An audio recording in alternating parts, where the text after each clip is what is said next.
Okay. The sentence is, I am here to be a comedian. The sentence is, I am here to be a comedian.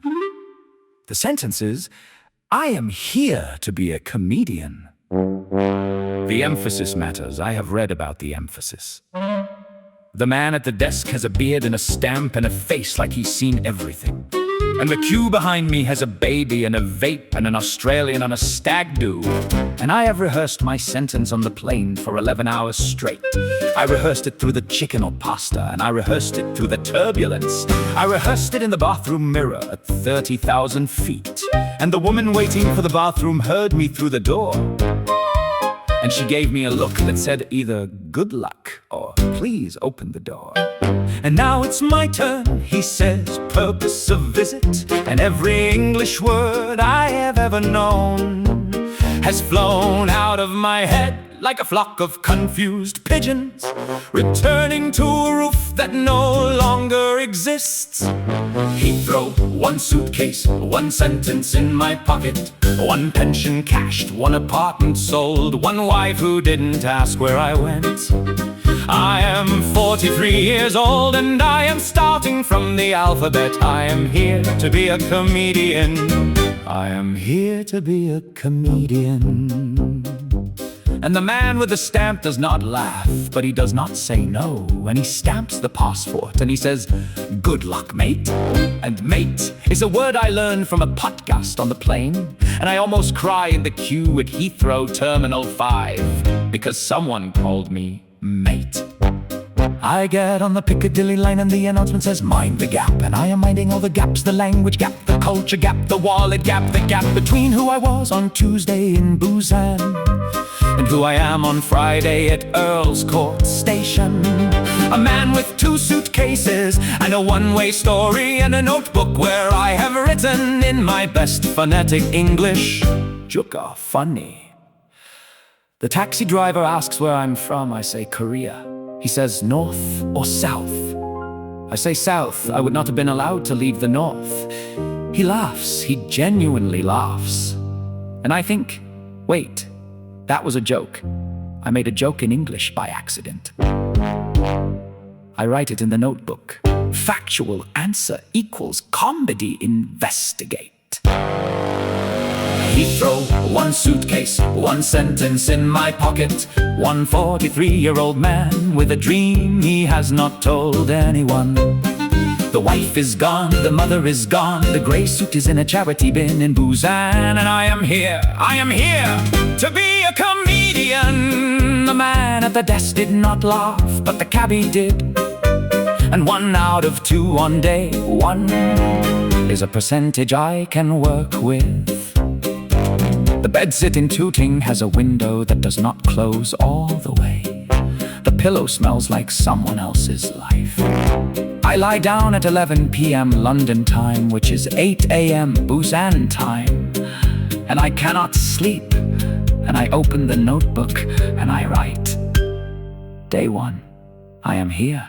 The cabbie laughed. I think I am okay.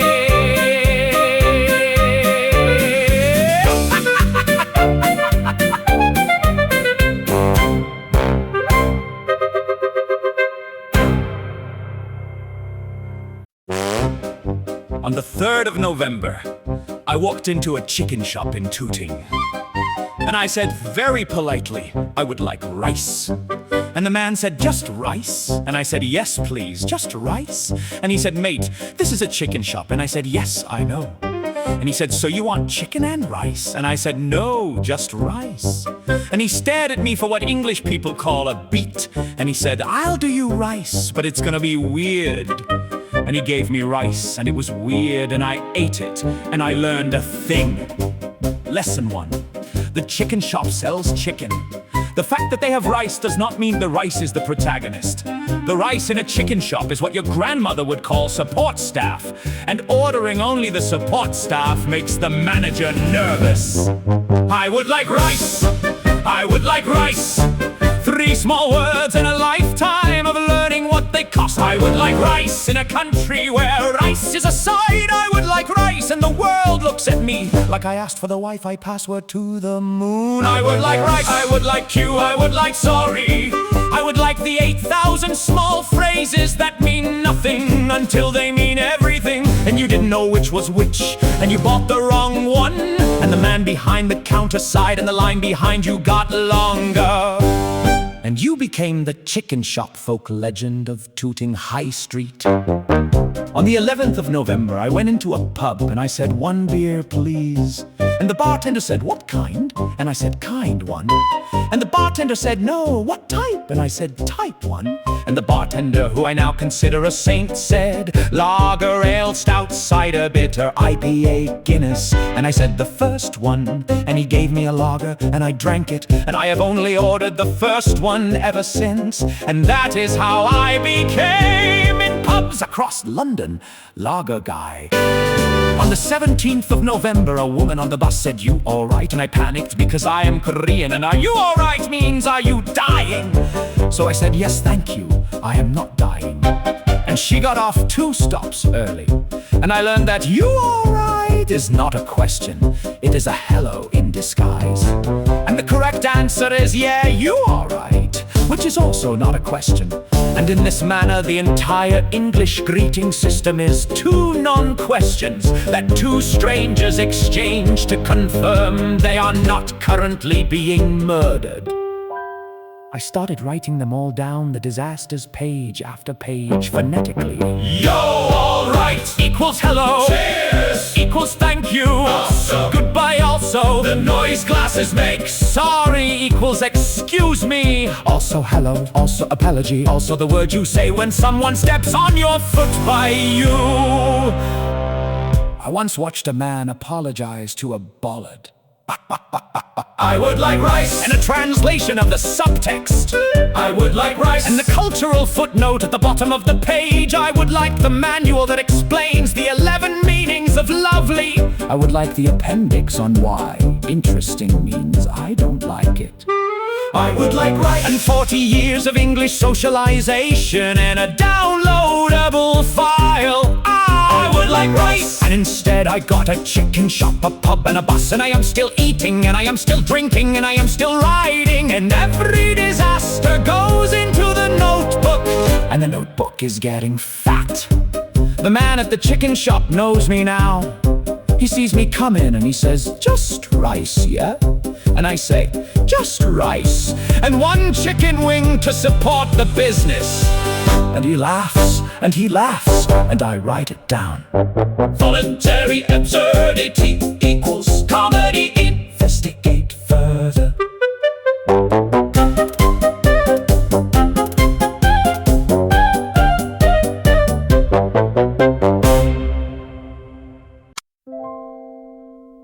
boudoir is on Greek Street in Soho, 98 seats. The kitchen is behind the stage and shares one wall with the green room. The wall is plywood, and you can hear everything. I have been washing glasses behind that wall for 22 months. I have heard 417 comedians. I have a notebook. I call it my punchline phrasebook. Tonight, I would like to read you some of it.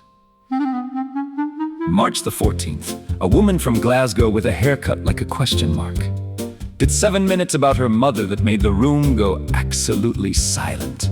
Then said, and that's why I'm in therapy. And the room exploded.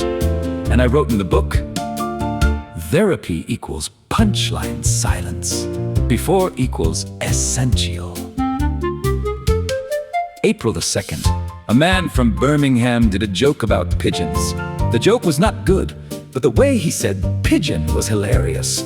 And I wrote, comedy is not what? Comedy is how also pigeon is a funny word.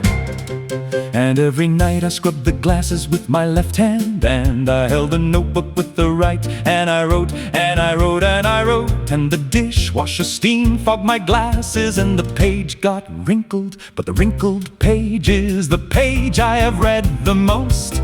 The punchline phrasebook page by Greasy Page. 2 years of London comedy in a 43-year-old's long hand. The setup, the silence, the syllable that cracks the joke. The accent, the eye contact, the weight of an unfinished smoke. The punchline phrasebook, my homework, my devotion, my slow arithmetic of a foreign country's laughter. Every comic who passed through that wall is in this book, and every laugh I scrub beneath is what I'm reaching after. August the 6th, an American did 15 minutes about Brexit. And he was very confident, and the audience was very polite. And the laughs were the shape of laughs, but not the sound of laughs. And I wrote, polite laughter is not laughter. This is a key distinction. October the 12th, a woman with a ukulele did a song about her cat. She forgot the lyrics in the second verse and said, oh God, what comes next? And the room laughed harder at the forgetting than the song. And I wrote, the accident is better than the plan. The accident is everything. The owner of the boudoir caught me with the notebook last Tuesday. She said, Joon-ho, what is that? I said, Phrasebook. She said, for English. I said, for comedy. She said nothing for a long time. Then she said, when you're ready, come tell me 5 minutes Tuesday open mic on the house. I said, maybe soon? She said, Joon-ho, you've been here 2 years. You've heard 400 comedians. You're not getting ready anymore. You're stalling. She was right. I knew she was right. But I closed the notebook and I went back to the glasses. Because the glasses were the part I knew how to do. The punchline phrasebook page by Greasy Page. And somewhere in this book is the comic I haven't been yet. Somewhere in the margins of every joke I've stolen is a joke that's only mine, and I have not written it yet. I have not written it yet. I have not written it yet. But I'm 2 years closer than the man at Heathrow with the rehearsed sentence. And the notebook is full, and the kitchen wall is thin, and the next page is blank, and the next page is mine. Page 204, empty. Tonight is the night I write the first joke that nobody else wrote first. I just have to figure out what it is.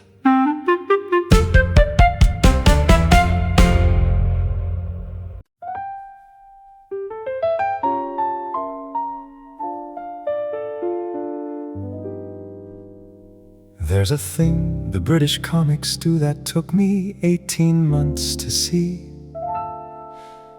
It is not in any textbook, it is not in any subtitle on TV.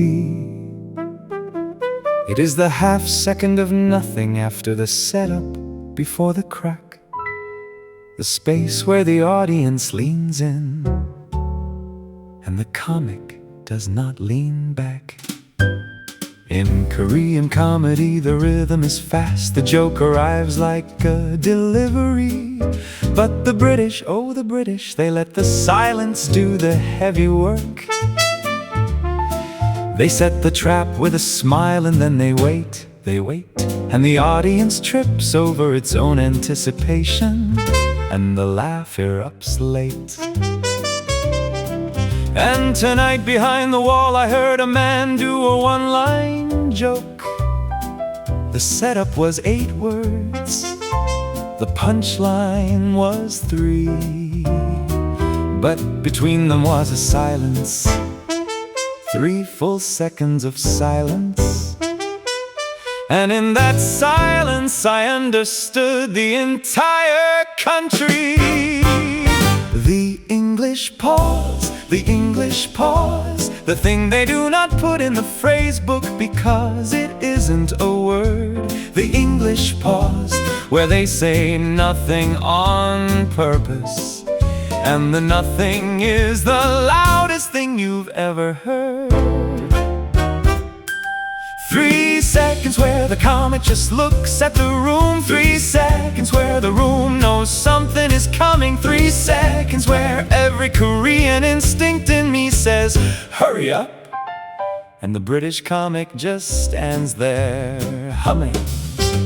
Korea is karaoke and quick wit, and the punchline arrives on time like the bullet train. England is a cup of tea and you wait for it to steep. You don't pour while it's brewing. Korea is the vending machine. You press the button, you get the snack. England is a pub conversation that takes 40 minutes to get to the point. And the point is that the journey was the point, and you were a fool for expecting a destination. And this is why the comedy is different. The Korean joke wants you to laugh. The English joke wants you to wait to laugh. And waiting to laugh is somehow funnier than laughing on time. The English pause, the English pause. And tonight in the kitchen with my dish towel on my shoulder, I tried it, I just stood there for 3 seconds while the dishwasher hummed. And one of the chefs said, "You all right?" Which was perfect timing. And I said, "Nothing," for 3 seconds. And then I said, "Yeah, you all right?" And he laughed, he genuinely laughed at a pause, at a pause. I made a chef laugh by saying nothing for 3 seconds. The English pause, I have it, I have it, I have it. I went home that night, and I sat on the bedsit floor, and I practiced silence for 40 minutes with a stopwatch. I am the only Korean man in Tooting who paid £11 for a stopwatch to practice not talking. But that is, I think, what the British call commitment.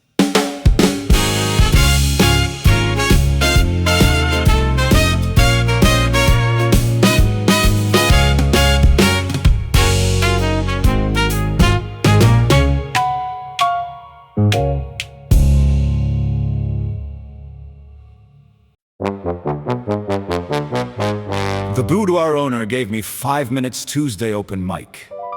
The graveyard slut.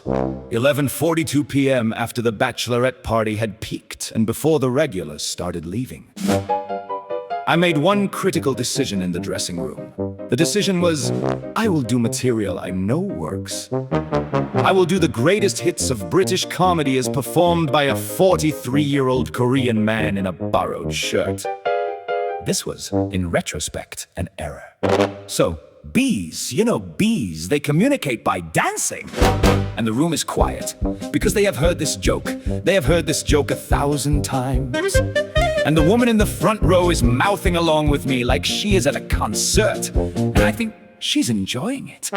But she's not enjoying it, she's correcting me. And I forget the next line, and I look at her, and she whispers the next line, and the whole front row whispers the next line, and I am being heckled by assistants. And I I pivot to a different comic spit, and someone shouts, "Oi mate, that's Stuart Lee." And I say, "I know it's Stuart Lee, I am doing it because it's good." And the heckler says, "You can't just do Stuart Lee, you have to be Stuart Lee." And he is right, he is correct, he is offering me legitimate comedy criticism mid-set, and the audience applauds him. They applaud the heckler. I tried Eddie Izzard's material, I tried Stuart Lee, I tried Hannah Gadsby, and a bit from Live at the Apollo from 2009. I curated the greatest hits of British comedy into a 5-minute medley, and the room, bless the room, knew every single word. I tried Eddie Izzard's material, and the audience corrected my pronunciation. I tried Stuart Lee, and a man in row 3 shouted,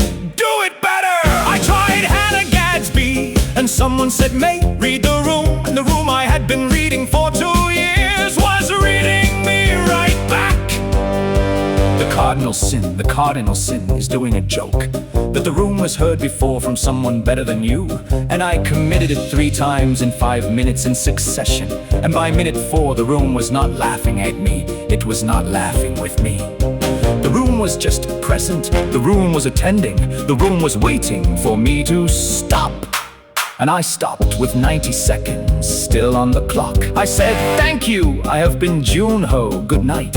And I walked off stage to the polite applause of a room that wished me well personally, but did not wish that performance had happened. The boudoir owner was at the bar, she handed me a beer. She said, "How do you feel?" I said, "Like I have been corrected by 98 people simultaneously." She said, "Yeah, that's open mic." She said, "What did you learn?" I said, "I cannot be Eddie Izzard." She said, "Correct." I said, "I cannot be Stuart Lee." She said, "Correct." I said, "I have to be me." She said, "Took you long enough, drink your beer." I drank my beer, I went home, I opened the notebook, and I crossed out 203 pages of other people's jokes. I left page 204 blank. It was still blank. It was still mine. The good news is, the front row applauded my exit. The bad news is, they were applauding my exit.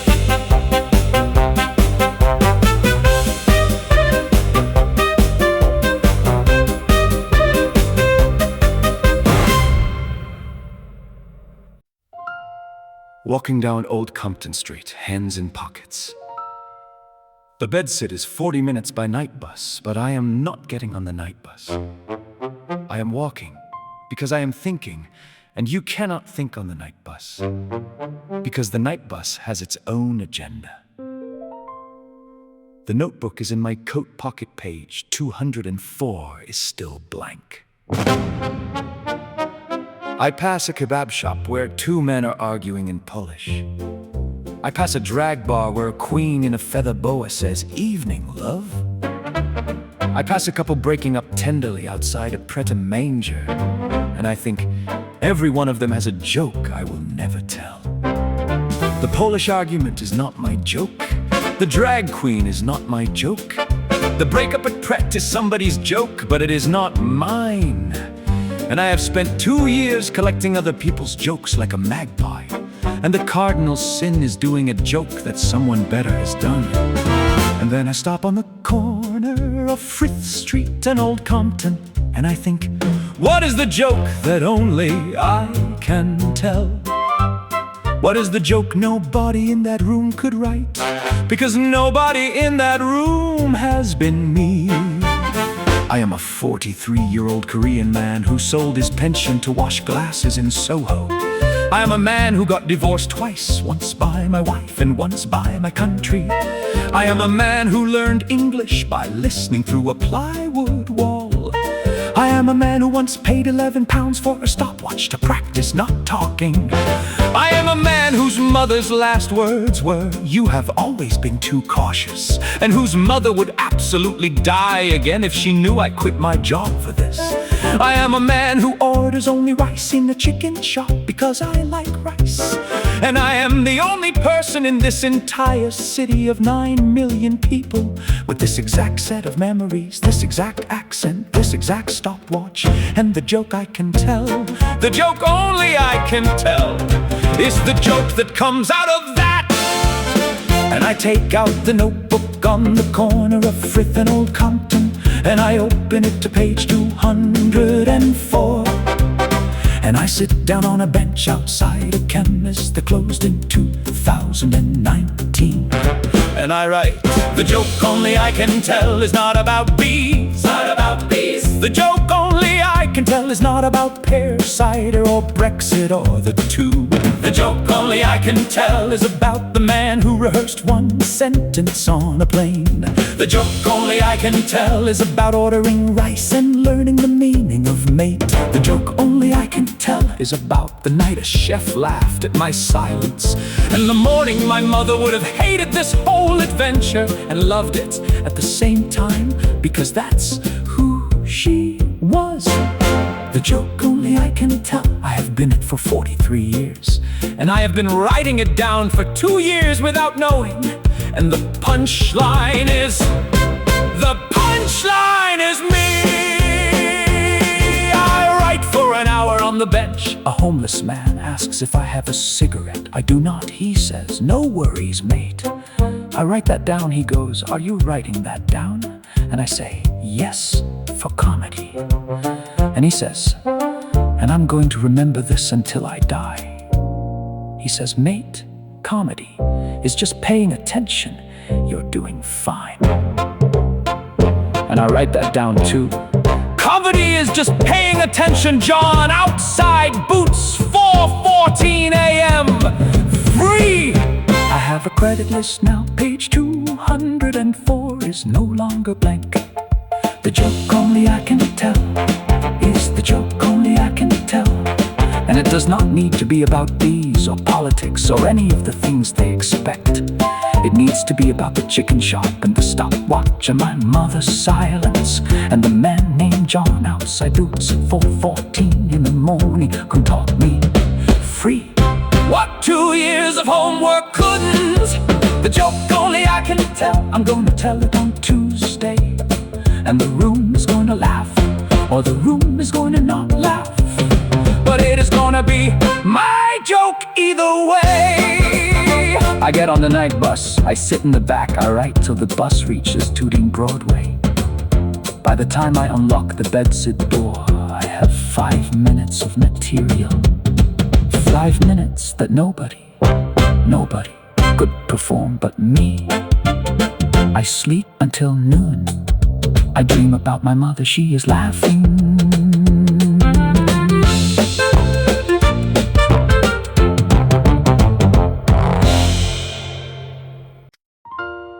Tuesday, 11:42 p.m., same graveyard sluts, same 98 seats. The owner says, welcome for the second time, but really the first, Kim Joon-ho. Half the room does not know what that means. The other half does. And they came back for the rematch. Hello, I am Joon-ho, and I have a small confession. I have washed every glass in this room since November 2022. If you ordered a gin and tonic here in the last 2 years, we have technically touched. I am sorry, I should have said something. The lawyers tell me this does not constitute a relationship, but Koreans consider it a second marriage. So under traditional Busan law, I am wed to approximately 60 of you, which is awkward.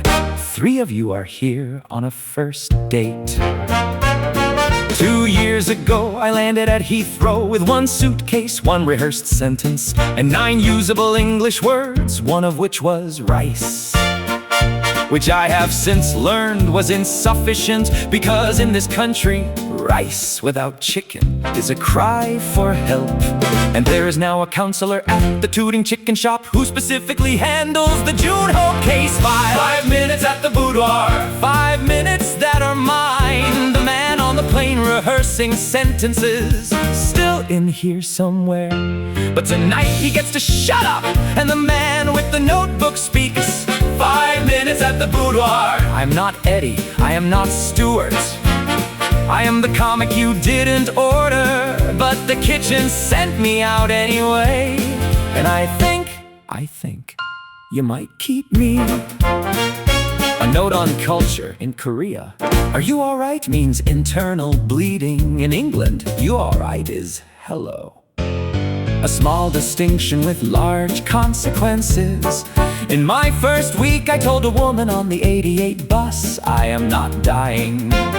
She got off 2 stops early, which I now understand was a review. 1 star and a ticket to her own destination. Fair enough. I would also flee a man who unprompted confirms his own survival. British comedy has a secret weapon, not a word. The weapon is nothing. And you laughed at nothing as a room. In Korea, this is a medical event. Here, they call it comedy. I traveled 5,000 miles to learn the punchline was the part where you shut up.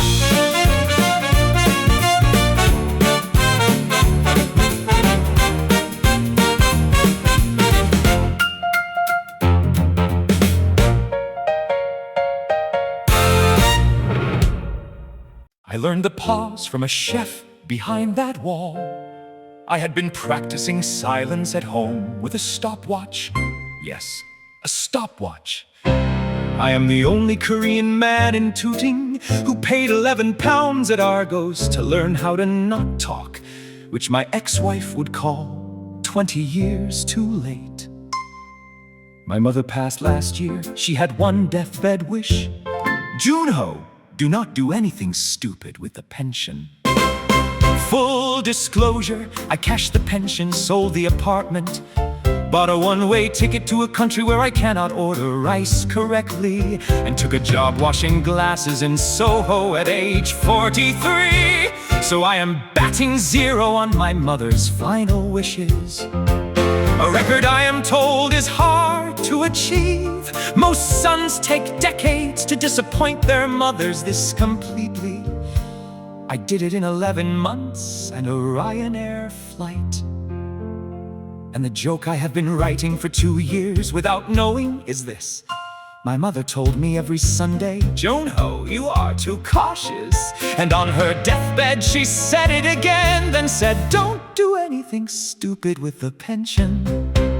Which is, ladies and gentlemen, that is a woman giving contradictory instructions from beyond the grave. And tonight, standing here, I think I have the answer.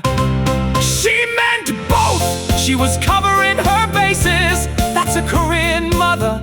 Be brave, but if it fails, I told you, take the leap. But also, that leap was idiotic. She was setting me up to win either way. She was the bookie on her own deathbed. And tonight, I am collecting her winnings. A dedication. Koreans dedicate things, it's just what we do.